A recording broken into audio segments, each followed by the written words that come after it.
Al caer la noche, 9 cuentos de misterio y terror. Esta es la lectura de más o menos una hora que toma a partir del taller virtual de literatura de terror dirigido por Cecilia Cero. Como esto es un resultado de ese taller. Este libro corto son una colección de 9 cuentos. Entre ellos existen algunos más interesantes que otros. Cuentos que van por un tanto introspectivos, la buena parte de ellos. Pero yo rescataría 3 de ellos, 3 bastante interesantones, que particularmente me ha llamado la atención. Por ejemplo, el que más me ha gustado es el que se llama Raybacks, de Luis Javier Prat, donde analiza introspectivamente también, pero lo hace de una manera como si el demonio... Bueno, no quiero lanzar un spoiler, ¿no? Pero es un análisis de un demonio, o sea, una colección de un demonio que él va encontrando y que termina dándose con la sorpresa de quién es el demonio. Otro que me gusta es Lilith, que está por el final, de Miguel Sea, ¿no? En donde la narrativa ahí te da a entender que esta persona va conociendo o va dándose cuenta de algo inusual que tiene su pareja.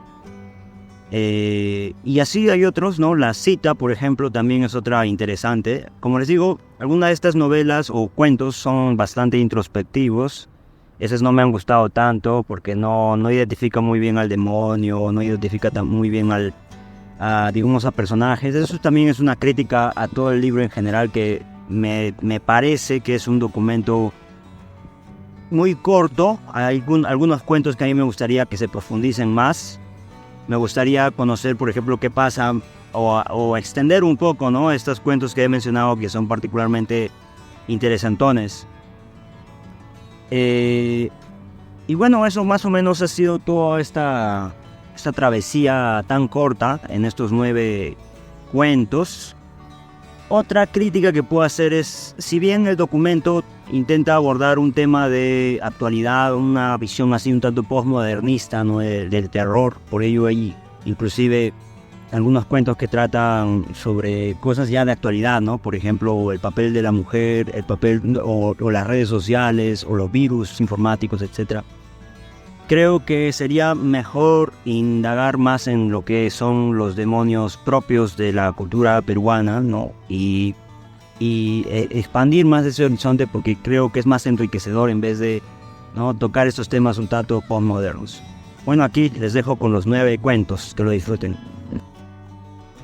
Al caer la noche, 9 cuentos de misterio y terror. Cuentos de taller virtual de literatura del terror dirigido por Cecilia Cero.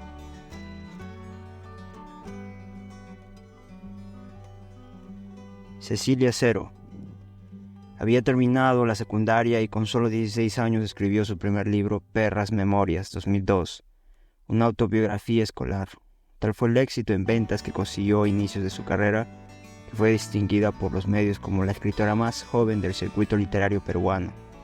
Luego publicaría una segunda obra titulada La Reina del Chat, 2005, que cuenta la historia de unas jóvenes que buscan su independencia y los peligros de hacer amigos en Internet.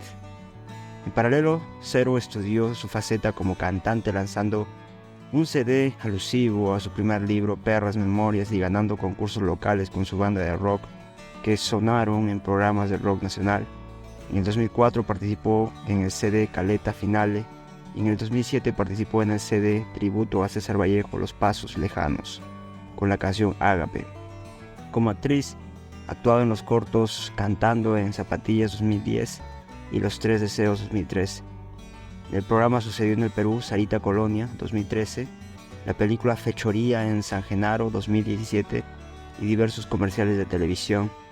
En el 2015 publicó su tercer libro, Plastilina Rock, editorial Arsan, plan lector para colegios, y el álbum musical del mismo nombre en diversas plataformas digitales. También se desempeñó como reportera de eventos culturales de la revista cultural Alternativa Dosis y en la locución del programa radial Business en la radio Sargento Pimienta. En el 2017 presentó el videoclip de su nueva canción Quiero Verte y firmó contratos con 3 editoriales para diversos catálogos del Plan Lector. Editorial Artsound le dio un contrato por 3 libros, segunda parte de la saga Plastilina Rock y 2 libros más de corte juvenil para su catálogo de Plan Lector. La editorial española SM publicó el 4º libro de Cecilia Cero, Chica Cafeína, en la Feria del Libro Ricardo Palma 2017. En el 2018, Editorial Bizarro publicó el libro El Club de las Historias Espeluznantes y El Cuento de la Magia de Lucy de Cecilia Cero. Formó parte de una antología de cuentos infantiles editado por la Municipalidad de Lima. 40.000 libros en formato físico fueron donados a distintas bibliotecas del país y el formato digital estuvo disponible para ser descargado en las estaciones del Metropolitano. En enero de 2020 publicó La Doctora Colmillitos y el Bosque de los Monstruos. Con la editorial SM Perú, la autora realiza constantes visitas a sus lectores para incentivar la lectura en las aulas de diversos colegios. Cecilia Cero es licenciada en Administración de Empresas, Universidad Ricardo Palma. Actualmente estudia una maestría en periodismo en la Universidad San Martín de Porres. Presentación.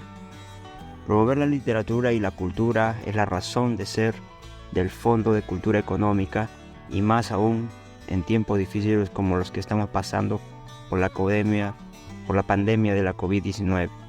Hoy nos renovamos con todas nuestras actividades de promoción de la lectura. El presente libro es producto de los talleres virtuales organizados por el Fondo Cultura Económica, espacios de encuentro de escritores de renombre con ciertas personas que desean explorar la creación literaria en sus distintos géneros. Los temas publicados en este libro virtual pertenecen a los alumnos de los talleres, quienes nos acompañan en sesiones virtuales, donde además de aprender fueron trabajando sus textos como la guía de nuestros escritores. El Fondo de Cultura Económica se complace en presentar este libro virtual de descarga gratuita en medio de una pandemia como símbolo de la resistencia cultural y del amor por la literatura, además de presentar con entusiasmo a estos nuevos autores en la escena literaria. Por Gustavo Rodríguez Liazarraz, director del Fondo Cultura Económica del Perú. Prólogo. El origen de la literatura de terror se puede encontrar en las antiguas leyendas, cuando los hombres trataban de dar explicación a los fenómenos que no comprendían. Sin embargo, los miedos han evolucionado con la tecnología y el estilo de vida de nuestra época, lo cual ha influido en el desarrollo de la literatura del terror. Durante muchos años he leído y estudiado libros de diversos autores de terror clásico y contemporáneo. La literatura de terror es una de mis pasiones. Por eso fue muy grato cuando me invitaron a dictar el taller de Fondo de Cultura Económica del Perú. Nunca pensé que enseñaría literatura de terror durante una pandemia mundial, pero ha sido una experiencia increíble. Disfruté mucho la elaboración y el desarrollo del sílabo, así como la exposición y el análisis de temas en cada clase. Mis alumnos, un grupo de chicos muy talentosos, enriquecieron las clases con su participación. Además me sorprendieron gratamente con relatos muy bien trabajados. Ha sido un honor haberles transmitido mis conocimientos y espero que continúen escribiendo y publicando. Agradezco al Fondo de Cultura Económica del Perú y a mis alumnos de esta magnífica experiencia. Cecilia Cero. Inalcanzable, por Ana Isabel Fiafilio. Eran momentos de llantos y tristezas, donde las familias se alejaban de sus ancestros para cruzar las grandes fronteras, llegar a un lugar con esperanza y crear un futuro para sus seres queridos, desde cambiar sus nombres originarios y ser aceptados en una nación que durante mucho tiempo los mantuvieron escondidos. Es así como nació Hiruko, proveniente de una familia de Osaka, el último niño navegante. Se dice que nació mientras la oscuridad atravesaba su último viaje, un barco perdido en medio de alta mar donde solo soportaba los vaivenes del viento y las lluvias torrentosas. Pero hay quien sobreviva, pues cada día desaparecía un navegante. ¿Será que recordaban cuál iba a ser su destino? ¿O solo esperaban la calma para abrir los ojos y encontrar esa paz efímera? Y fue aquella noche donde desapareció más de la cuarta parte de los navegantes, quienes desmayaban en ese intento de vivir. Nadie sabía por qué desaparecían y muchos decían que se trataba de Susanoo. Pasaron varios meses desde el nacimiento de Hiruko. Él era un niño calmado, acostumbraba a asomarse por el lado más cercano al mar, admiraba los atardeceres, era como encontrarse con su propia naturaleza, pues había aprendido a caminar incluso más rápido que los otros hijos de los navegantes, y aunque ellos lo veían como un alma solitaria, Muchos se preguntaban dónde estaban sus padres, y decidieron cuidarlo en comunidad hasta que pudiese hablar bien, ya que las únicas palabras que decía era Olochi, y fue desde ese entonces que le pusieron Hiruko Olochi, un nombre muy curioso para ellos. Incluso se jactaban de su horrible pronunciación. Y ante tantas burlas de los navegantes, se escuchó una voz que decía: este niño nunca aprenderá a hablar. Hubo una persona que se le ocurrió enseñarle a leer. Era un hombre.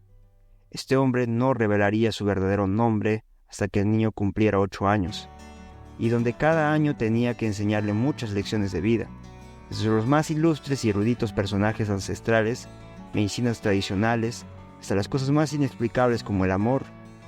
A los 7 años, Hiruko sabía todas las técnicas de defensa por si algún navegante quería sobrepasarse con él o con su maestro, y entre tantos inciertos, los navegantes decidieron hacer una parada en un lugar muy cercano al mar, pero pues lo vieron como un hecho importante de adaptación antes de su destino final. Pero muy temerosos ellos, mandaron a los más débiles, aquellos que no se metían en problemas, que no hacían labores rudas y los que solo trabajaban en su yo interior. Se dice que los primeros en bajar a tierra fueron Hiruko y su maestro, empujándose uno al otro, mientras que el barco se escuchaban gritos, llantos, carcajadas y nuevamente se escuchó una voz que decía: ¿dónde están los...? Hasta que todos guardaban silencio.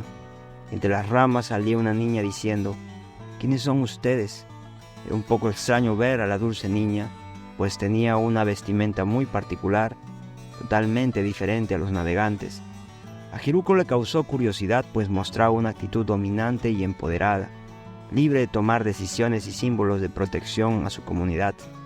Ella era Iza, una persona muy hábil para su edad e identificada con sus ancestros, y es así que mientras él caminaba y se acercaba más a tierra, ella lo detuvo y mencionó una frase que determinó su destino: la reverencia hacia la nueva comunidad. Mientras con sus ojos temerosos la miró y sintió a su alrededor cómo las hojas se movían incesantes con vientos que hasta le hicieron flotar. «¡Detente, detente!», gritó ella, pues era un mensaje que le daban sus ancestros. A partir de ese momento, Hiruko comenzó a sentirse extraño, con pulsos acelerados e imágenes borrosas que pasaban por su mente, y él solo veía sombras muy extrañas, gigantes y tenebrosas.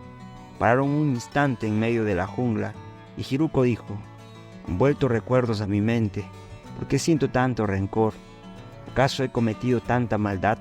¿Por qué he vivido tanto tiempo con los navegantes? ¿Qué son ellos de mí?». Preguntas y más preguntas pasaban por su mente, una crisis que no identificaba su propio ser. «Isa, Isa», se escuchaba como un susurro, como si el viento pronunciara su culpabilidad. Ella dijo: «Yo sé quién eres, te vi venir hace 8 años, y ese es el momento de que muestres tu verdadera identidad. ¿O prefieres morir a tu maestro? ¿O te prefieres ver morir a tu maestro y que a los navegantes?». Hiruko, aún confundido, dijo: «No, dime qué quieres y déjame seguir mi destino». Y así pasaron varias horas mientras ella recorría todos los espacios inundados en la jungla, mirándolo con una sonrisa vengativa. «Has perdido, Hiruko, desde el momento que entraste a esta tierra desconocida, porque todo aquel que entre aquí libera su alma. A partir de ahora tendrás que elegir entre tu alma o el alma de tu maestro y la de los navegantes. He esperado durante 8 años para ver al verdadero Hiruko Orichi. ¿Prefieres que ellos vean quién eres en realidad? Porque igual estarán muertos. Los destruirás y no sentirás lástima». Ante terribles vaivenes de la vida, él decidió entregar su alma, aquella alma que se quedó para siempre con Isa. Hiruko, sin darse cuenta, poco a poco se fue convirtiendo en ese ser tenebroso y malo que luchó durante mucho tiempo para apoderarse de los demás débiles, un monstruo de 8 cabezas y 8 colas. Y ante la espera de los navegantes, decidieron regresar a alta mar y continuar con su destino. Solo recuerdan a aquel niño valiente que les enseñó a ser pacientes y que mientras más calmados se encontrasen, los navegantes más se alejaban del castillo de Susanoo. Hiruko solo mantenía el equilibrio entre su verdadero yo y Susanoo. Nunca nadie se explicó por qué desaparecían los navegantes, y fue por qué tenían al mar. Fueron víctimas entre guerra de dioses y monstruos o la lucha constante de ser la criatura mítica más imponente en el universo. La cita, por Carlos Gabrieli. Con un celular y la aplicación correcta, la tecnología puede hallar a la persona ideal para ti, que puede salir mal. Esto pensó Ana cuando su amiga le habló de esta aplicación. Ana era una chica simple, con un rostro siempre, con una sonrisa gentil. Aún pese a ser muy bella, Ana tenía dificultad de encontrar pareja por los medios usuales. Mira, dijo la mejor amiga de Ana, solo respondes estas simples preguntas y la aplicación te da como respuesta a tu pareja ideal. Las amigas soltaron unas risitas mientras la aplicación procesaba los datos hasta dar como pareja a un usuario llamado Nicolás. Ahora programamos tu cita para mañana en la plaza del anochecer. Y ahora a prepararte, amiga. Con la emoción dominando toda su persona, Ana lucubraba sobre la cita que tendría y sobre el muchacho con el que se encontraría. ¿Sería lindo? ¿Daría miedo? ¿Todo iría bien? Esas otras preguntas rondaron su mente, como polillas un foco mientras se preparaba. Pasaron la cita caminando por el centro comercial, observando las vitrinas iluminadas de las tiendas. Nicolás era un chico alto de cabello negro pegado al cráneo, ojos oscuros y difíciles de leer, mientras detrás de sus lentes parecía ser muy risueño y encantador. Sabía dar respuesta a cada situación que presentaba Ana. Era sutil al encaminar la conversación hacia temas que él quería tratar, donde demostraba sus conocimientos. Le contó que su familia tenía algo de ingleses, pues hace mucho tiempo un antepasado suyo había estado apostando en la India, pero que las peripecias de la vida habían llevado a su familia a nuestro país, lo cual era una bendición, pues de lo contrario nunca me hubiera conocido. Siempre cortés y atento dirigió la velada a voluntad. La cita iba perfecta y fue una completa sorpresa cuando Nicolás le preguntó, algo sonrojado, si le gustaría pasar por su casa. Ana, sorprendida, le contestó que sí. Tomaron un taxi donde pasaron el viaje en un cortés silencio y con un claro rubor en sus mejillas hasta llegar a una fila de puertas de varios negocios. Nicolás le avisó al taxista que se detuviera. Le ayudó a salir del auto, sacó un llavero y señaló una puerta a la que se dirigieron. La casa, decorada con esmero y dedicación, tenía un ambiente atestado pero solemne, apenas visible por la mortecina luz que despedían los focos antiguos. Donde se mirara, no se encontraba rastro de polvo. Lo único que molestaba a Ana realmente era que la casa estaba sobre una funeraria. Aunque Nicolás ya le había explicado que él trabajaba en eso, se observaba en cada esquina que Nicolás había hecho de ese lugar una copia de su estilo de vida. Él explicó que el trabajar con la muerte a menudo le gustaba hacer de su casa un lugar donde cada cosa fuera una parte importante de su vida. Bellos figurines decoraban aquí y allá las estancias, en las muchas vidrieras y en cada una de las estanterías. Los muros de una tonalidad de azul oscuro, el techo blanco como la nieve y los suelos de un color tan negro como el carbón haciendo juego con los muebles de idéntico color. Daba una gran sensación de duelo dentro de esas estancias. Ana se sentó en el nudillo sofá que ocupaba el poco espacio libre de la sala, preguntándose si el olor a formaldehído venía del piso inferior o si sería un problema para la cita. Además de poner en duda el acierto de la aplicación al haberle dado tan peculiar personaje. Nicolás la dejó un momento para ir al baño. Ana sintió que era la señal para echar una mirada. Trató de ver con más esmero la estancia por si hubiese algo que le pudiera dar una advertencia sobre el encantador sujeto que acababa de conocer, y estuvo segura de encontrarla. Allí, en una mesa pequeña junto a la ventana, cerrada por cortinas negras, había una especie de altar. Sin embargo, no se apreciaban imágenes religiosas ni libros sagrados, sino estaba repleto de muñecas. Eran unas encantadoras muñecas con bellos y finos acabados que observaban la estancia. Estas muñecas eran de todo menos normales. Tenían cuerpos de porcelana y vestían trajes hechos a la medida con nombres cosidos.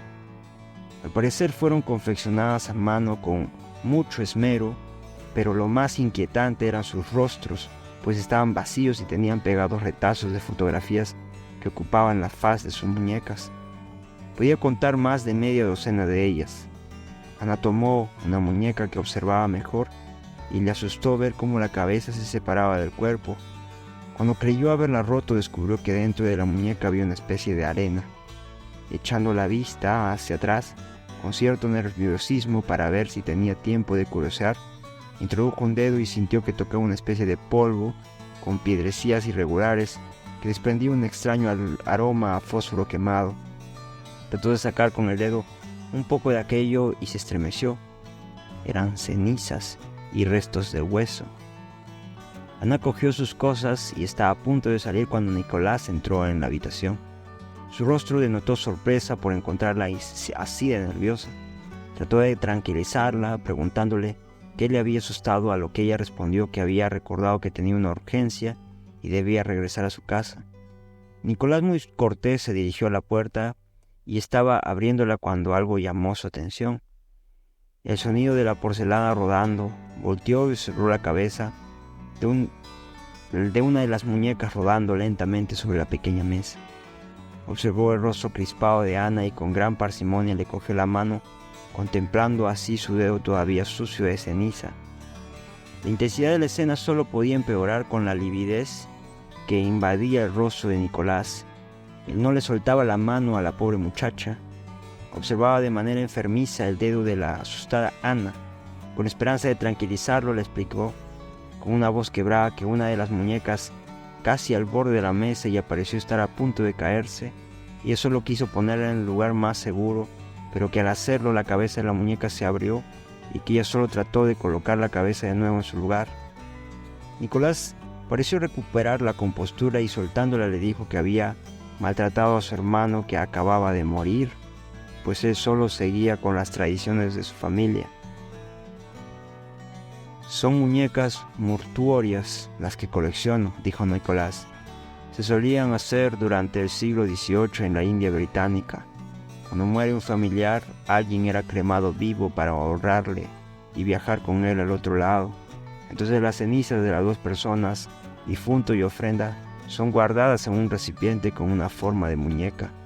La familia le cose ropa a mano con el nombre del fallecido bordado en letras carmesí y se le pinta el rostro del difunto, solo que con la tecnología ahora recorto el rostro de alguna foto para adherirlo en su lugar en el resto de la muñeca.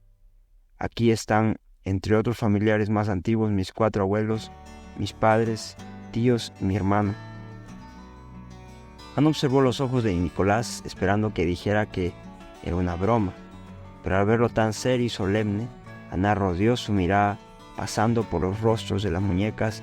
Simplemente balbuceó incoherencias y acercándose a la puerta salió a toda prisa de aquel ambiente tan oscuro y lúgubre, dejando atrás al joven y su perturbadora colección. Llegó a casa y se encerró en su alcoba. Llamó a su amiga para contarle su experiencia. Entonces, Nicolás, dijo el primo de este, ¿echaste a perder otra cita? Es triste, dijo Nicolás, pero ¿cómo puedo estar con quien no quiere entender la importancia de las tradiciones? Gusano. Elsa Soldevilla. El universo que visualizo todos los días en mi interior es negro, no de una textura latente, como si algo aguardara en las sombras, sino llana que me arrulla en su seno. Tiene también una escala particular de las cosas bellas, un componente que lo hace todo más especial, no humano, perfecto en su esencia, nada que ver con aquello que veo al abrir mis ojos. A esto le llaman idealización. Yo tengo mis dudas, porque cuando cae la noche todo empieza a parecerse más a ese universo. La realidad cobra sentido al acercarse al mundo de las pesadillas, al fundirse. Resulta embriagador quedarse bajo ese filtro que todo lo sosiega, irónicamente reavivándolo y dotándolo de realce. Los miedos también se revisten de estos componentes vivificantes y son entonces más cercanos, más terribles. Dichos cambios entre el día y la noche siempre me atraparon e hicieron que me sintiera afortunada por entender a cabalidad el mundo en sombras que todos parecían rehuir. Así fue hasta que un día la luz eléctrica dejó de funcionar en casa. En el campo y en la ciudad viví situaciones similares antes, y donde la luz no rompe la creciente oscuridad que te vigila. No era algo del otro mundo y me fascinaba lo mismo que me saturaba de nervios. La diferencia estaba en que esta vez la oscuridad parecía avanzar hacia mí en medio de aquellas sombras completas. Me vi dominada por el pánico, buscando el calor de la mutua compañía como consuelo al incremento de esa desesperación. Era como si de pronto el regalo más hermoso de todos hubiera abierto la caja de su encierro, rompiendo las reglas. Por supuesto no creí eso que percibía tan habitual, sosegándome. Hubiera evolucionado hasta tornarse fatídico, pero mis sentidos se rebelaban. No había en ello nada de seductor, nada de belleza ni repentinos acertijos, solo oscuridad pura, brutal y neutra. Nada para demostrarme que podía razonar con ella o que tenía alguna personalidad. Todo era silencio y aquella textura desagradable que avanzaba por los rincones, consumiendo. Algo febril y acuciante me invadió, algo que ahora no poseo. No estoy segura de extrañarlo, solo sé que lo descubrí a la par de la llegada de la genuina soledad, y quizá, de no haber sido por esa certeza, la serie de eventos que sobrevinieron, no habría tenido lugar. Sucedió que, cuando ya todos se habían retirado a dormir, me puse a vagabundear por internet, buscando hacer menos acuciante el deseo de llegada de la mañana. Los sonidos de la noche remitían a medida que la concentración se dispersaba y la evidente ansiedad era sedada. Fue en medio de esa búsqueda de distracción, en medio de muchas páginas, que encontré una ventana vacía. Sí, vacía. No simplemente una pestaña donde no se hubiese escrito nada. Era un vacío que poseía la misma textura de mis sueños. Oh benditas alucinaciones, estoy volviéndome loca. Eso fue mi primer pensamiento. Quizá de no ser por la condenada máquina era medio inservible. Habría conseguido cerrarla a tiempo antes de que la burbuja saltara. Una simple conversación que rezaba en letras amarillas. ¿Eres tú, Mr. Deeply? Me quedé pasmada viendo la pantalla sin estar segura de qué hacer a continuación. Sabía que encarnada ese nombre, pero el eco de su significado no traía nada a mi cerebro. Por eso no pude explicar la repentina curiosidad, cosida con pánico, que me mantuvo mirando los 3 puntos que se movían en la parte inferior de la pestaña, indicándome que la persona, donde fuera que se encontrara, estaba escribiendo de nuevo. Nuevamente las palabras aparecieron en inglés y mi mente no tardó en traducirlas. ¿Eres tú, Mr. Deeply? El miedo redobló, sino la curiosidad que ni aumentaba ni disminuía. Buscó darle significados ingeniosos a cuanto sucedía. Poco a poco despeché todos. Al fin pensé, un virus. Y mi mano rauda cerró la ventana entera con el miedo infantil de haber arruinado el cacharro. Solucionado. Invertí los siguientes minutos en hacer un análisis rápido y finalmente me resigné a distraerme con alguna otra cosa mientras efectuaba un análisis de arranque para estar segura. Malditas páginas extrañas que llamaban la atención con ridiculeces. Mientras se analizara, bajaría a ver televisión. La encendí con apenas volumen y el sopor me invadió enseguida. Instalada en el sillón, con una manta para olvidar que moría de frío, no encontré distractor alguno, solo programas idiotas. Deseaba olvidarlo, pero el hecho de no conseguir interesarme en cuanto veía hacía que me quedara en blanco por momentos. Un sentimiento de añoranza flotando en mi pecho, como si algo se hubiera resquebrajado ahí dentro. ¿Qué había estado soñando? En la pantalla los protagonistas de la película se miraban fijamente a los ojos. Clavé la vista esperando que algo pasara entre ambos, pero entonces la sosa muchacha protagonista le preguntó al hombre guapo y fuerte, que sin motivo verdaderamente justificable, se había fijado en ella con voz clara y casi musical. ¿Eres tú, Mr. Deeply? Apagué el televisor al instante, sintiéndome acorralada. No me importaba ya hacer ruido y respetarlos a todos y despertarlos a todos. Subí las escaleras hacia mi habitación y ahí, titilando en la pantalla con letras blancas sobre un azul impactante, el viejo estilo de análisis del antivirus, estaba el mensaje: virus detectado, ¿deseas eliminar? Y claro, tenía que hacerlo antes de intentar morir, dormir, o de otro modo el análisis no avanzaría. Me senté aún temblando para presionar el número: 1 para borrar, 2 para guardar en el baúl de virus, 3 para no hacer nada.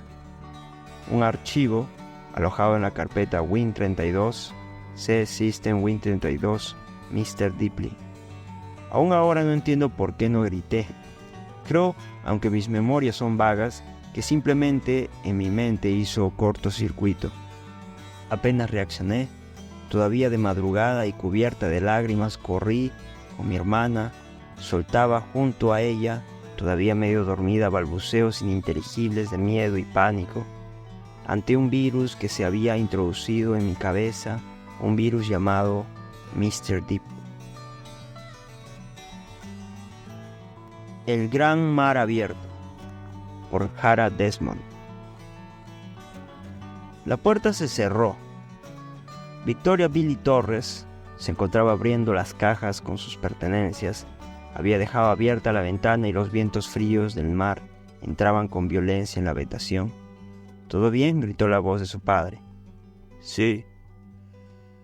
Ha sido el viento que cerró la puerta, respondió de la misma manera.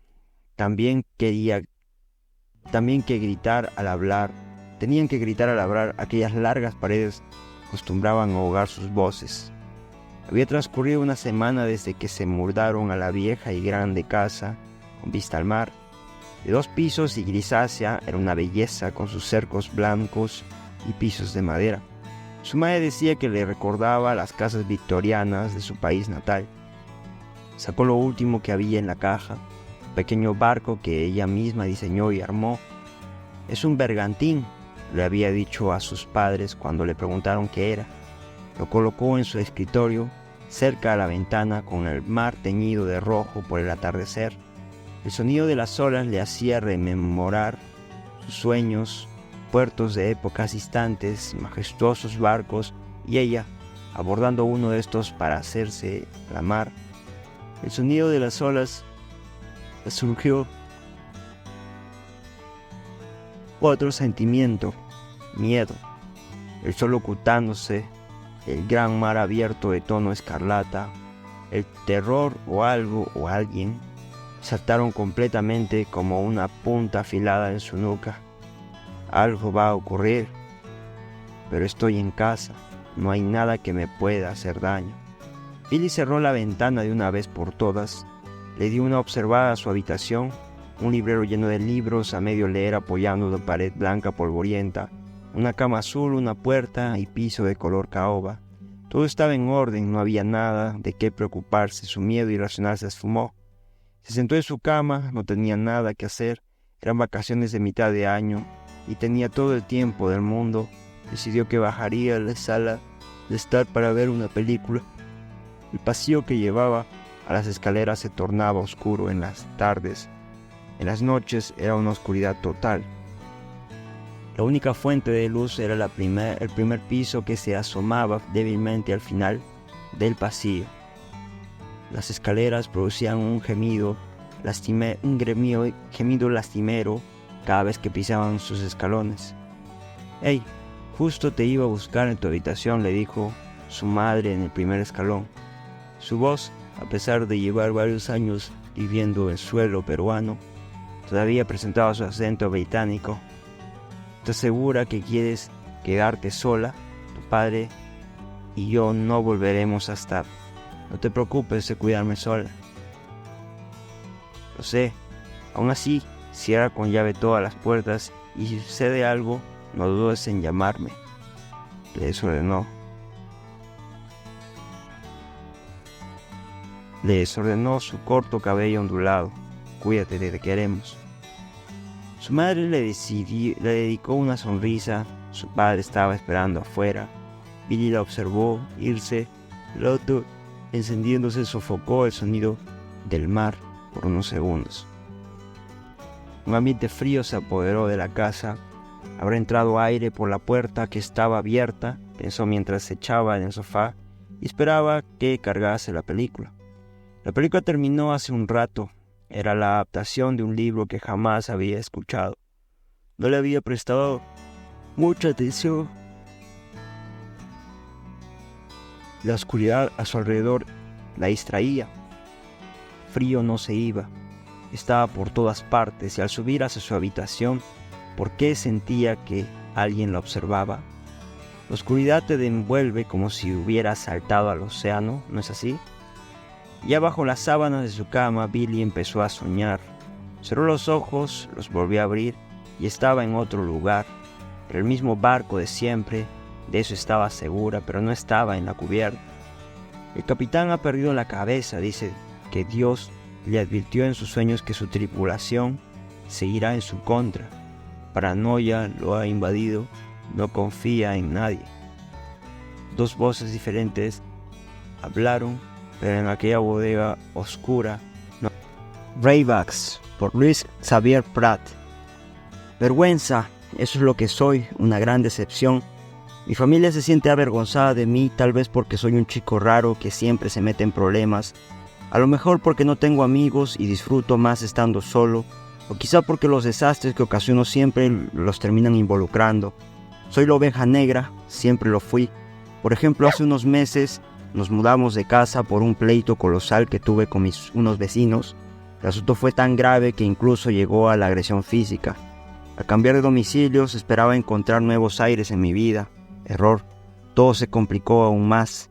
Desde hace unos meses mi familia sufre pesadillas por las noches. Inició con mi hermana, luego mi mamá, hasta mi padre se vio afectado por tal peculiaridad. Un día encontramos una gallina muerta con una cruz en la puerta de la casa. Todos atribuyeron los malos sueños a un acto de brujería y procedieron a echar agua bendita. Yo soy escéptico a esas cosas y llegando la noche a modo de desafío, pronuncié lo que se convertiría en mi calvario. Hoy vendrás por mí. Ese fue el inicio de mi tortura. Cada noche sufro terribles pesadillas en donde un ser siniestro me persigue. Ya ni siquiera consigo dormir en mi habitación. Lo hago en el sofá de la sala con las luces encendidas. Despierto dando fuertes gritos de terror. Mi familia cree que estoy enloqueciendo. Incluso me han llevado con el psicólogo de mi escuela. No puedo avanzar, tampoco moverme. Es como si estuviera atrapado en un instante eterno, en una bucle atemporal. Todo mi alrededor comienza a distorsionarse y el ambiente se vuelve pesado. Surge un intenso dolor, como si mi cuerpo fuera abrazado por las más letales llamas del infierno. Sin embargo, en mi espalda percibo un gélido frío, un vacío infinito se alberga en mi estómago. Tiemblo al reconocer lo que ocurre y lo que está por suceder. De pronto siento que caigo, me hundo en mi cama, el fuego es cada vez mayor, desciendo a un lugar siniestro, a las profundidades del mismo Hades, donde mora toda la maldad, donde me encuentro más vulnerable. Él me está esperando. Despierto de un sobresalto, el sudor se desliza por mi frente, tiemblo, siento que aún puede estar ahí, pero no, ahora estoy despierto, estoy a salvo de su presencia, por lo menos por ahora. Enciendo mi celular, escucho música, veo una película, no quiero dormir, por favor no me dejen dormir. He visto muchas veces su rostro, pero siempre es distinto. La maldad tiene muchas caras y su verdadera identidad yo no la conozco, pero sí le he escuchado decir su nombre. Se hace llamar Raybacks. Es un espectro, una sombra, el mal encarnado. Se alimenta del temor, pero alcanza su máximo poder si se le mira a los ojos. Estas verdades me fueron reveladas por él mismo. Habla conmigo mientras duermo, ataca mi subconsciente, me facilita esta información a modo de reto porque quiere que yo lo enfrente. He llegado a pensar que si lo confronto podría lograr que se marche de una vez por todas. Pero ¿cómo vencerlo? Él es un ser gestado en las tinieblas, un monstruo, un ser demoníaco. Yo solo soy un niño, ni siquiera muy fuerte. Él tiene toda la ventaja, o tal vez no. Él tendría la ventaja en el mundo real donde solo soy un infante, pero en los sueños de la realidad es diferente. Si tomo conciencia de que estoy soñando, tal vez pueda distorsionar el entorno de mi conveniencia. En el mundo de los sueños yo podría ser más poderoso que él. Esa noche fui a dormir lleno de esperanzas, me autosugestioné en que yo tenía el control y que esta vez lo enfrentaría de igual a igual. El ambiente se volvió pesado, un frío intenso se adentró en mi cama. Descendí a los avernos para tener a mi más grande victoria, por el contrario mi más aplastante derrota. Todo dependería de mi mente. Bienvenido, Xavier. Te estaba esperando, es tu última oportunidad para vencerme. He esperado un largo tiempo por este día. Tus maldades, intenté decir, pero me temblaba la voz. Tus maldades acabarán hoy. ¿Estás seguro de tus palabras, pequeño niño? Mira bien y repítelo si tienes el valor. Cada uno de mis familiares se encontraban prisioneros, atados por cadenas negras tan oscuras como el alma de su captor, y a escasos centímetros de sus pies había un lago de fuego. No puedes vencerme, no puedes escapar de mí, ni tú ni tu familia pueden derrotarme. Te equivocas, yo sí puedo. Intenté cobrar valor y recordar que esto era un sueño. Yo puedo derrotarte porque en este mundo soy. Quería atacarlo, imaginar una espada mágica, poderosa, un haz de luz místico que acabara con su vida, pero fue entonces que pude ver más allá de su máscara de maldad. Estaba llorando. Raybax lloraba de manera sincera. Fue ahí cuando comprendí todo. No debía pelear contra él. Lo que tenía que hacer era entenderlo, porque mi más grande enemigo soy yo mismo. Él era cada miedo en mi interior, cada sentimiento de culpa, la falta de perdón a mi familia por no valorarme, porque aún de niños nuestros corazones son lastimados y una herida sin sanar es veneno para el alma. Mi subconsciente no me atormentaba con un monstruo ajeno. El mal no está afuera, sino dentro de mí. Mi mente me estaba revelando lo que yo mismo necesitaba sanar. Lo miré blandamente a los ojos, ya no le temía. Él perdió su poder y su imagen se desvaneció en el aire. Las cadenas cayeron como un gigante derrotado, no por el valor, sino por haber hecho las paces conmigo mismo. Fue libre mi familia, fui libre yo también. El fuego desapareció. Te perdono, Raybax. Te perdono, Javier. El pueblo del pecado, por Machel Alina Huauripuma Loza. A pesar de mis temores, pretendí armarme de valor y viajar al pueblo que albergó mis peores terrores nocturnos durante mi niñez. El pueblo estaba en el punto medio de la civilización y la precariedad de lo esotérico y lo arcano. Ahí nací, pero que por suerte me fui a la edad de 8 años. Mientras viajaba y observaba a través de la ventana húmeda por el frío, empecé a recordar las soñosas historias que contaban mis padres de aquel pueblo y el miedo hacia la piloerección, que la piloerección posea todo mi cuerpo. Busqué la mirada de mi acompañante que profundamente dormía. En esos instantes deseaba poseer su sosiego, puesto que yo no podía ni pestañear por temor a dormir y soñar con lo no deseado. Las horas transcurrían, la carretera se hacía más curveada, el frío entraba por los esquimales de la ventana y yo trataba de leer una historieta cómica que no me hacía gracia.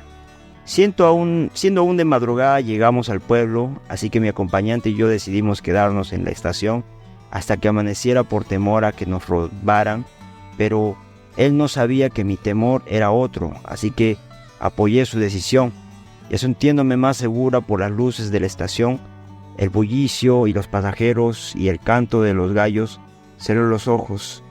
Siendo las 6 de la mañana salimos en busca de un hotel, pero mi acompañante enfatizó que nos quedáramos en casa de sus tíos y yo me negué rotundamente, pues no quería incomodar.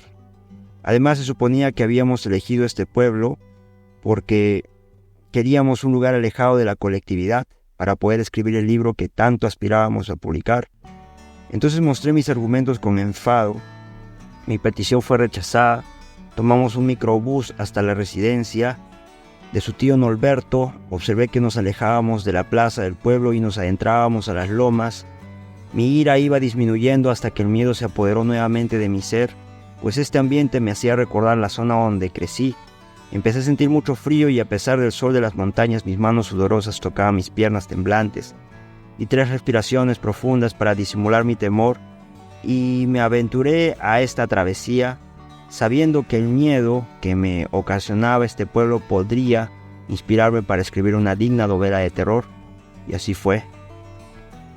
Llegamos a la casa de sus tíos. Su tío Norberto era una persona retraída, pero de mirada penetrante, y su tía Alida, una persona verborreica y cizañosa. Nos dieron una habitación rústica con una rechinante puerta color cobrizo que te hacía expresar incomodidad, te hacía exasperar de incomodidad. Llegó la hora del almuerzo y nos sentamos a compartir la densa sopa que cocinó la señora Alida, que por cierto no dejaba de parlotear hasta que inesperadamente llegamos a un punto de la conversación que me paralizó, estando con el cubierto en la boca. La señora Alida nos empezó a decir con precaución que no saliéramos a altas horas de la noche, puesto que algo inquietantemente terrible podría matarnos de un simple susto. Cuando estaba a punto de relatar el por qué nos podría suceder esto, su esposo Norberto la interrumpió incesantemente diciendo que no contara leyendas fútiles. Han pasado 3 días desde que llegamos. Cada vez que escribíamos sentía que no avanzábamos, pues apenas teníamos la idea en concepción. Nos faltaba inspiración. Como regalo espectral, la noche me dio un gran motivo para escribir, ya que me enfundaría en la utopía del temor andino. Esa noche me dormí temprano. Estaba exhausta ya que habíamos ido al huerto a recoger verduras para la merienda. Me levanté de madrugada, muy sedienta, y presioné el interruptor y esta no encendía. Tomé la linterna de mi morral para dirigirme a la cocina y noté que todas las habitaciones estaban sin iluminación. ¿Qué está pasando?, pensé. Alumbré con mi linterna una fotografía que captó mi atención. En ella había unos niños vestidos con traje de luto y en la parte interior de la foto un pequeño escrito decía: recordatorio del fallecimiento de Olinda Cáceres, madre de Norberto y Alida Cáceres. Mientras observaba sorprendida la foto, un extraño grito jadeante combinado con un sonido lúgubre de varios animales paralizó mi cuerpo. Empezó a sentir cómo mis músculos se tensaban, cómo mi respiración se agitaba y el sudor humedecía mi frente. Luego de unos segundos corrí a prisa hasta mi habitación para levantar a mi acompañante, pero no estaba. Corrí hacia la habitación de Norberto y Alida tampoco estaban. Mi corazón latía como Aníbal Arisco. Era una frase típica de mi madre, y al evocarla rememoré sus historias llenándome de pánico. Escuchaba aquel grito alejándose más, y según mi madre, si el grito se escuchaba lejos es porque está cerca. Volví a mi habitación, agarré un espejo de mano como escudo y me senté con la linterna alumbrando hacia la puerta. Entonces recordé una vieja canción que cantaba mi madre que me ocasionaba pesadillas de niña. Esta canción relata la historia de un demonio que acecha los Andes de la sierra. ¿Es acaso este demonio el que desequilibra mi mente?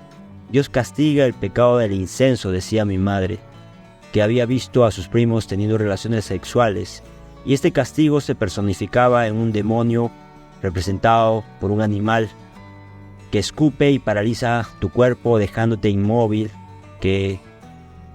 listo para atacar y robar tu alma. Estos recuerdos hacían que misteriosamente recordara una presencia maligna con el rostro inefablemente repugnante, con la ancha boca repleta de sangre, con los ojos rojizos como llamas del infierno. Era una criatura teriomorfa que hacía entrar en pánico a cualquiera. El grito de este demonio se fue haciendo más lejano, haciendo que mis sensaciones sean indescriptibles. «Estoy en la boca del lobo», exclamé al recordar la foto. De pronto, un inesperado golpe hizo que la puerta se abriera bruscamente, dejando entrar los primeros rayos de luz y con ellos mi acompañante casi débil, casi entumecido. Dejó ver su rostro pavoroso desplomándose en el piso, exhalando su último aliento. Luego, una extraña penumbra abrigó la habitación, combinando con un frío intenso que recorrió mi espina dorsal. Los tíos entraron temblorosos, desnudos y atestados de sangre, retumbándose en el piso, inertes, sin dar explicación. Lilith, por Miguel Sea. Ahora mismo no sabría explicarles con exactitud qué es lo que me está sucediendo, pero voy a aprovechar este transitorio momento de lucidez para escribirles un breviario de los últimos meses de mi vida, para su juicio y censura, puesto que yo ya he declinado a encontrarle explicación lógica a estos extraños acontecimientos. Me aflige la urgencia de informarles lo más que pueda porque no estoy seguro de cuánto durará este claro en mi mente. No quisiera desperdiciar palabras narrando nimiedades, pero es que hablar de Lilith supondría tomarme más tiempo del que tengo. Les confieso que lo haría y podría perder todo lo que me resta en contarles cada detalle. Pero antes de la premura prefiero enfocarme solo en lo realmente importante. Se veía joven, podría calcularle 30 años, tenía un extraño aspecto rudo, pero a la vez sensible y delicado. Su semblante frío se entibiaba con un pequeño desliz en las comisuras puntiagudas de sus delgados labios, ojos lóbregos como dos pozos profundos que se convertían en alegres corrientes de agua cristalina. Cuando esbozaba una minúscula sonrisa, había una sensualidad huidiza oculta en esa coraza de delicada frialdad. Lilith era como un fino cofre de mármol negro, realzaba su espigado porte, el cabello oscuro, largo y liso que se desplegaba hasta circular su cintura, la piel pálida como la fuerte y facciones sumamente delicadas como guardando los gestos solo para ocasiones oportunas. Tenía una expresión neutra en el rostro que me dejaba todo el tiempo sumido en la incertidumbre de qué estaría sintiendo o pensando. Me detendré aquí un momento porque creo que estoy siendo injusto con la otra faceta de Lilith. Ella era fuego. Pero dentro, ríos de lava recorrían su espíritu. Era apasionada, amorosa, carnal, sensual, atrevida, y la lujuria gobernaba los rincones más profundos de su existencia. Levantaba maliciosamente la ceja izquierda y torcía la boca dibujando una sonrisa que a mí me dejaba indefenso en un incendio interno de enormes magnitudes. Su piel, con la suavidad del marfil, contorneaba las más sinuosas curvas en su anatomía. Esa mezcla de ángel y demonio era una completa perfección. Claramente me gustaba y así, luego de algunos pocos días iniciamos una relación amorosa que, a decir verdad, fue apresurada por ella misma. No pasó ni una semana cuando me sorprendió con el requerimiento de retirarnos a vivir juntos en la vieja casona que heredé, siendo el único hijo tras la muerte de mis padres. Accedí a su petición porque verla en ese particular júbilo me contentaba. Embaló sus pertenencias y se instaló de inmediato en mi hogar, que ahora también era suyo. Yo casi cumplía 30 años y ella supo llenar mi necesidad de emparejarme con el calor de su fría compañía. Ya en plena convivencia me percaté que Lilith era sumamente apasionada en nuestros encuentros sexuales, siempre intensos y prolongados hasta llegar a un agotamiento total, quedándome a menudo completamente sin energía. Nos envolvíamos como bestias furiosas dispuestas a procrear. Las ropas desgarradas, los susurros se convertían en gemidos, las caricias eran rasguños de fieras y los besos mordidas que laceraban mi piel. Cual animales enjaulados embestíamos nuestros cuerpos sin haber nada que nos detuviera. La fuerza con la que Lilith presionaba mis muñecas contra la cama no pertenecía a su delicado cuerpo, y colocaba encima de mí. Se movía dando ritmo a sus caderas, dejando caer sus largos cabellos sobre mi rostro sometido, sus ojos negros, como la misma noche, sus labios fríos y sus dientes afilados dominaban mi tembloroso cuerpo. Ese era Lilith haciéndome el amor como si me odiara, y yo desprotegido, ahogado, en esa marea inmensa que venía de ambos como una explosión inevitable de vida y muerte. Hablar sobre Lilith es un remolino del cual es imposible salir, sin embargo, debo retomar este relato. Ella lo disfrutaba al punto del exceso y confieso que también yo, pero como era de esperarse, las consecuencias comenzaron a hacerse evidentes. Al poco tiempo empecé a sentirme crónicamente agotado, sin fuerzas, aventajado, me costaba recuperar las energías. Luego de nuestras faenas sexuales, empezaron a presentarse algunos problemas de salud conmigo, que a decir verdad me parecieron diagnósticos extraños en relación a mi edad. Reumatismo a los 29 años, osteoporosis, hipertensión, Parkinson y problemas de memoria a esta edad sin antecedentes familiares de ningún tipo. Vaya sorpresa, era todo un diccionario de enfermedades geriátricas. Mientras tanto, mes a mes Lilith se veía con más vitalidad, risueña y cada día más hermosa. En este punto se me hace muy difícil escribirles más sobre cómo continuó mi vida con Lilith porque he empezado a divagar sobre mis memorias y fantasías Ya no distingo bien qué es auténtico y qué pertenece al mundo de mi imaginación. Debo apresurarme en informarles que hace unos días he sido diagnosticado con Alzheimer.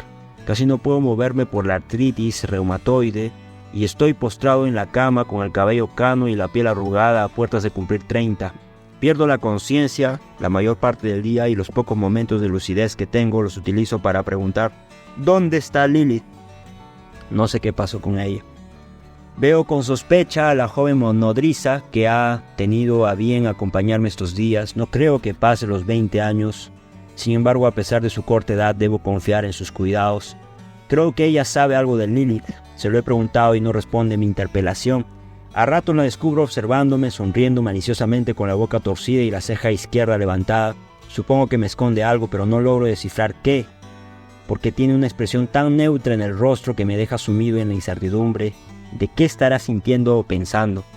Ahora mismo no sabría explicarles con exactitud qué es lo que me está sucediendo, pero voy a aprovechar este transitorio momento de lucidez para contarles que la joven enfermera que me cuida empieza a quitarse la ropa y se acerca desnuda con intenciones sexuales hacia mí.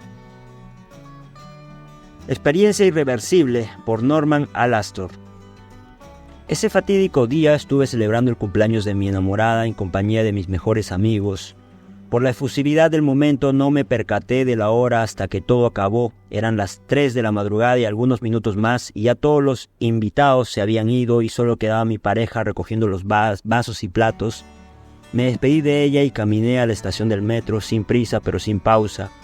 Agradecí la decisión de mudarme de Lima a Nueva York, pues aquí el metro funciona a las 24 horas del día y en ocasiones como esta me es muy útil. Al llegar, como era lógico, no hubo nadie en los andenes, no esperé más de 5 minutos cuando llegó el metro y al entrar miré la hora, 3:30 de la madrugada. Definitivamente iba a tener una larga siesta al llegar a casa. En el vagón donde subí había 3 sujetos con actitud burlona, conversando entre sí. Yo no estaba borracho, pero sí había bebido regular, que me sentía cansado y tenía sueño, así que opté por pasarme al siguiente vagón. Al darle la espalda y avanzar sentí que me siguieron con la mirada, pues hubo un silencio total. Cuando llegué al siguiente vagón no había nadie. Me senté y cruzando los brazos hice un esfuerzo por no cerrar los ojos y quedarme dormido. El viaje debía durar 20 minutos como máximo. Ignoro si me quedé dormido 1 minuto o 1 hora. No estoy seguro si lo soñé o fue real, pero un grito me hizo despertar del letargo en el que estuve. Me levanté y quise mirar el vagón donde me topé con los 3 sujetos, pero apenas eché un vistazo cuando las luces de esa área se apagaron y quedó sumergida en una oscuridad plena. Solo podía divisar sombras indefinibles.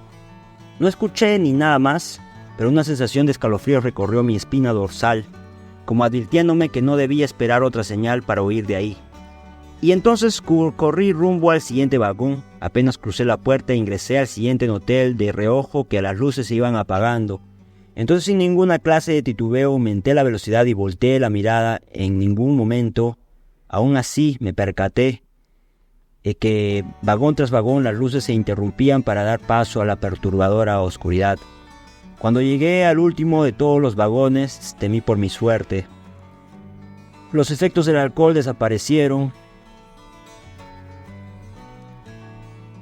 de forma instantánea y un terror indecible se apoderó de todo mi cuerpo. El metro todavía no llegaba a su destino y el vagón en donde me encontraba también terminó por quedarse en tinieblas. Estos segundos, cuando lo vi, me parecieron eternos. Solo pude visualizar un par de ojos rojos, pero créame, era suficiente. La sola presencia y cercanía de este ser, no se me ocurre otra expresión para referirme a eso, me aterraba a niveles que ni mis peores pesadillas infantiles había experimentado. Las piernas me temblaban sin disimulo y el corazón me latía tan desesperadamente que creí que un infarto fulminante me acabaría primero. El ser de los ojos rojos avanzó, o eso me parecía porque sentí los ojos cerca de mí, y cuando estuvo lo suficientemente cerca como para sentir incluso su aliento, algo parecido a una garra penetró mi pecho. El metro llegó a la próxima estación y sus puertas se abrieron solo para que mi cuerpo cayera en el andén sin reacción. Horas más tarde, según yo, desperté en la cama de un hospital. Una enfermera con una sonrisa angelical me dio unos buenos días y con mucha alegría llamó al doctor por el intercomunicador anunciando mi despertar. Yo aún estaba reconociendo el lugar y circunstancias en el que me hallaba cuando las terribles memorias invadieron mi mente como una reminiscencia indeseada. Me palpé el pecho con angustia, pero quedé al instante sorprendido al no encontrar ninguna marca del ataque mortal que había recibido en el metro. ¿Cómo se siente? ¿Desea algo? ¿Cómo me encontraron? ¿Por qué motivo estoy hospitalizado? Lo encontramos inconsciente en el andén de la estación de Broadway.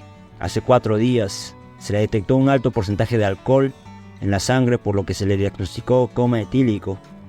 Pensábamos que no iba a despertar en varios días más porque no había ninguna reacción en su organismo más que las funciones vitales.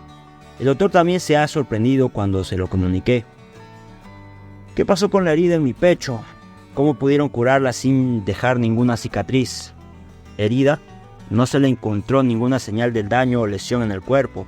Entiendo su confusión porque acaba de despertar. Si cree recordar alguna otra cosa, puede ser producto del shock. Dicho esto, la enfermera se retiró, dejándome más confundido de lo que ya estaba. 4 días, estación de Broadway.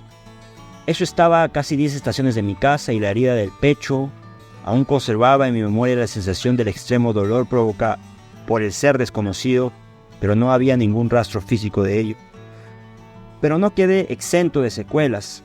Todos los días, alrededor de las 3:30 de la madrugada, un fuerte dolor de pecho me despierta brusca y dolorosamente y ya no puedo volverme a dormir. Eso ha afectado tanto mi humor como mis interacciones laborales y sociales. ¿Quién me atacó? ¿Por qué no tengo ni una sola herida? ¿Algún día se terminarán estos episodios de madrugada? Lo más probable es que nunca haya respuestas para tales preguntas. El saludo, por Renzo L. Es una tarde acogedora, el sol está moderado, por el patio se asoman ligeros rayos de luz que combinan bien con lo templado del clima. Para mí perfecto para una pichanga con los amigos del barrio, pero no, aquí estoy en la casa de mi abuela frente al monitor de la computadora a punto de iniciar un trabajo de investigación. Y es mi último año de colegio y los trabajos apremian, es la vida del estudiante, ¿no? Primero los deberes, luego la diversión. Miro el reloj, son las 4 p.m. y ya dimensioné que tengo para rato. Un buen rato leyendo y escribiendo sobre la guerra del Pacífico. Mi mamá salió junto a mi abuela para hacer unas compras de última hora. Promete volver hacia las 8 p.m, tiempo suficiente para terminar y que podamos volver a nuestra casa. La soledad me permitirá avanzar más rápido, espero, manos a la obra. Cuando me concentro pierdo la noción del tiempo sin darme cuenta. Ahora las luces del sol son inexistentes. La oscuridad avanza por cada rincón de la habitación hasta que la única fuente de luz proviene de la computadora. En el patio casi todo está oscuro, salvo por algunos lugares en donde llega la luz natural de la noche. Ya me falta poco para terminar. Mis ojos se acostumbran rápidamente a la oscuridad. En otro contexto tal vez sentiría miedo de estar sumido en tal lobreguez. Me ha pasado antes, incluso algunas noches duermo con la luz prendida. No es que sea la persona más valiente de este mundo, pero si lo pienso, ¿qué podría pasar en el lugar que también es mi hogar? En el lugar que también es mi hogar. Realmente estoy concentrado, quiero terminar pronto, así que la oscuridad por esta vez no es problema. Continúo con el trabajo, nunca antes escribió sobre el problema limítrofe y los impactos de la guerra como lo estoy haciendo, se los puedo asegurar. De pronto, un sonido metálico interrumpe mis avances. A lo lejos escucho el tintineo de unas llaves, seguido del sonido inconfundible de una puerta que se abre. No estoy seguro si la llegaron a cerrar, lo que sí es cierto es que alguien llegó. Se escuchan unos pasos por el largo pasadizo que conecta la entrada con el patio y la habitación en la que me encuentro, al fondo de la casa. Son casi las 7:30 p.m, un poco antes para que mi mamá y mi abuela estén de vuelta. Además, por las pisadas estoy seguro que es una sola persona. Estoy a la expectativa observando la puerta de entrada al patio. Ahora todo está completamente oscuro, así que por más que me esfuerce no logro ver nada mientras me levanto.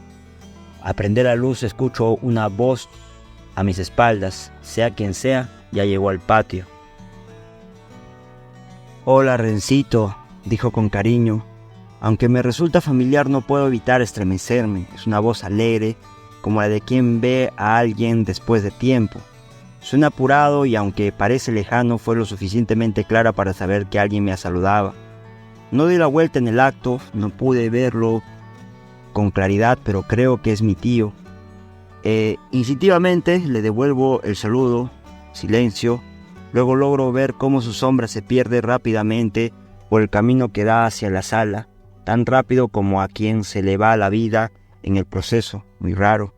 Supongo que tenía cosas que hacer o tal vez solo quería ir a su cuarto a descansar. Ya saben, así suelen ser los adultos, siempre apurados. En lo que a mí me respecta, me toca hacerlo ahora para terminar. Intento volver a concentrarme, avanzo lo más rápido que puedo, ahora sí con la luz prendida. Unos minutos después de las 8 p.m, por fin mi mamá y mi abuela llegaron. Las ayudo con sus bolsas mientras les pregunto cómo les fue. Me cuentan que vieron y lograron comprar varias cosas. Mi abuela finalmente pregunta si ya había llegado alguien. Le digo que mi tío regresó a casa hace como media hora. Se excusa con nosotros y va en su encuentro. Continúo conversando con mi mamá cuando otra vez suena la puerta. Alguien está entrando. Escucho las mismas pisadas y noto cómo el visitante se detiene en el umbral de la puerta que da al patio. Me asomo curioso para ver quién es y ahí, tomando un respiro, lo veo, agitado, un poco redoblado. Levanta la vista, tiene una gran sonrisa en el rostro, supongo reforzada por mi cara de sorpresa. Es mi tío quien acaba de llegar. Me ofrece una mirada cómplice y pronuncia las mismas palabras que escuché hace unos minutos. Hola, Rencito.